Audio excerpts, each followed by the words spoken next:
Bienvenidos de nuevo a Be Your Trainer. Hoy vamos a hablar de los ejercicios pliométricos. Veremos de qué tipo de ejercicios se tratan, cómo aplicarlos y qué progresión utilizar para entrenarlos de manera segura. Veremos cuáles son aquellos puntos clave en ellos y algunos ejemplos. Pero empecemos por definir de qué se tratan los ejercicios pliométricos. Muy bien.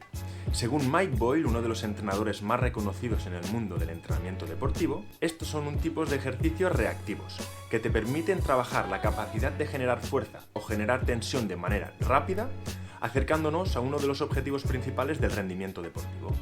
Por lo tanto, es un tipo de trabajo de potencia a través de la carga que ofrece nuestro propio peso corporal. Y será muy importante realizar una buena progresión y un control de las cargas, sobre todo si no has trabajado nunca con este tipo de ejercicios. Uno de los puntos más importantes a la hora de trabajar este tipo de ejercicios no solo va a ser aprender a saltar mucho, sino va a ser clave el aterrizaje. Y vamos a dar prioridad a su aprendizaje antes de empezar a trabajar los ejercicios pliométricos tal y como se conocen clásicamente. Es decir, antes de empezar a trabajar saltos de manera repetida, intentando disminuir el tiempo de contacto contra el suelo. Para establecer una buena progresión, para que trabajemos adecuadamente estos ejercicios y los puedas incluir en tu plan de entrenamiento, acudimos a las 4 fases que nos propone Mike Boyle. Vamos a ver cuáles son.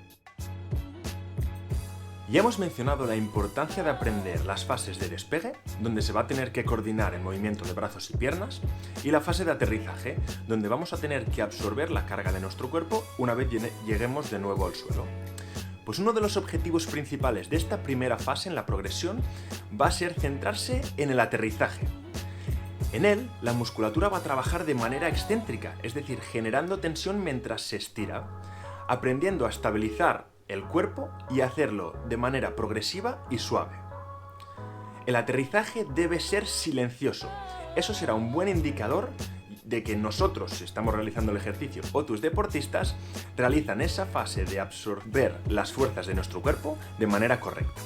En esta primera fase, los ejercicios se van a realizar saltando encima de una caja o de un obstáculo que tengas a tu disposición. Ello lo que conseguirá es eliminar el factor de la gravedad para que tú o tus deportistas os podáis centrar mucho más en esta fase del aterrizaje y realizarlo de manera correcta y mucho más controlada. En esta segunda fase de nuestra progresión, el factor de la gravedad que habíamos eliminado en la primera de las fases y que nos permitía centrarnos mucho en trabajar el momento del aterrizaje, vuelve a coger importancia. Ahora no saltaremos y aterrizaremos encima del obstáculo o de la caja, sino que saltaremos por encima de él, aterrizando de nuevo en el suelo. Los obstáculos que podemos utilizar van desde los 15 centímetros a los 75 centímetros de altura, dependiendo de los ejercicios. Si realizamos saltos con 2 piernas, podemos utilizar objetos un poco más altos, pero si los saltos se realizan despegando y aterrizando con la misma pierna, el objeto tendrá que ser un poco más bajo.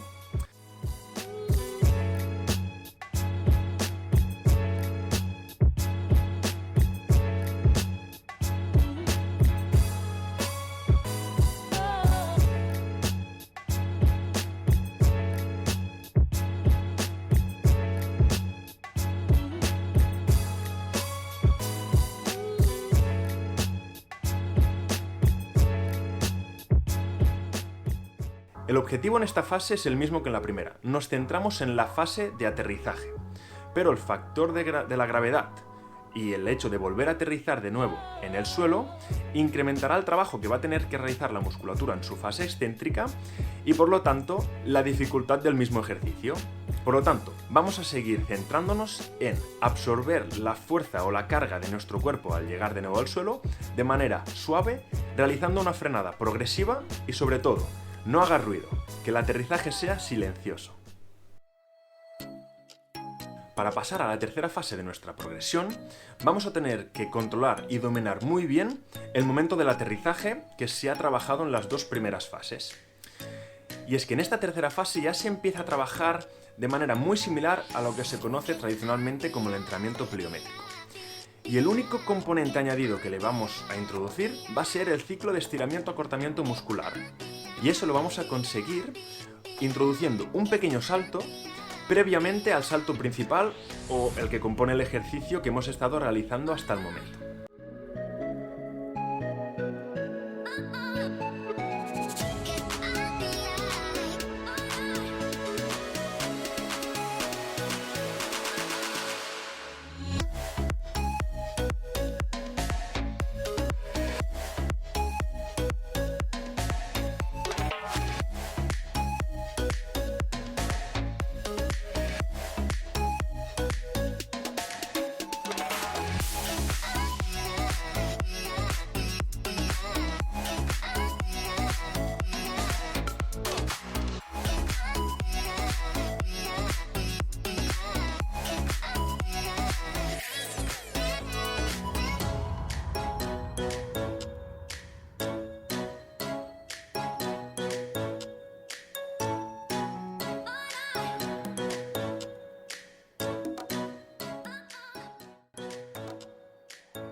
Esta cuarta y última fase de nuestra progresión va a reflejar lo que muchos entrenadores y la mayoría de gente reconoce como entrenamiento pliométrico. Y lo único que va a cambiar es todos los ejercicios y saltos que hemos estado trabajando en las fases anteriores y que los trabajábamos de manera individual, vamos a realizarlos uno detrás de otro, de manera repetida o cíclica. El principal objetivo va a ser disminuir el tiempo de contacto con el suelo entre saltos. Y vamos a decirle a nuestros atletas, o a nosotros mismos si lo estamos trabajando, que eso se tiene que realizar de manera silenciosa. La clave es poder observar un buen trabajo reactivo, pero oír muy poco.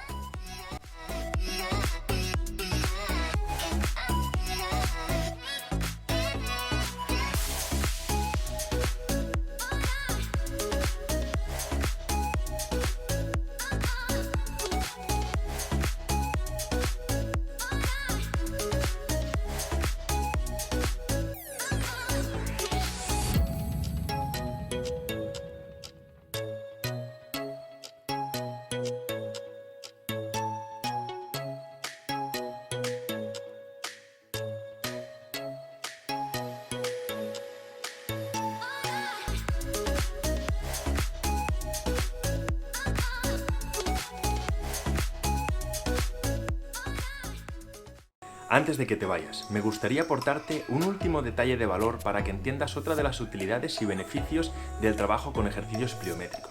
Y es que estos son utilizados en programas de prevención de lesiones también, gracias a que trabajan el ciclo de estiramiento-acortamiento muscular y sobre todo gracias a que hacen trabajar la musculatura en su fase excéntrica.